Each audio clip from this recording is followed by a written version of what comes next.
جول. السلام عليكم ورحمة الله وبركاته. طبعا يا جماعة امبارح كلنا اتفرجنا على منتخب مصر ومنتخب نيوزيلندا.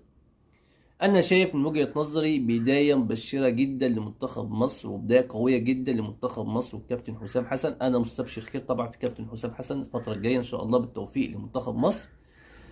انا اتفاجئت يا جماعه بمستوى نيوزيلندا. انا شايف منتخب نيوزيلندا فرقه قويه في الطابع الاوروبي، عنده سرعه، عنده رتم عالي جدا، بيلعب على الاستحواذ، بيلعب على المساحات.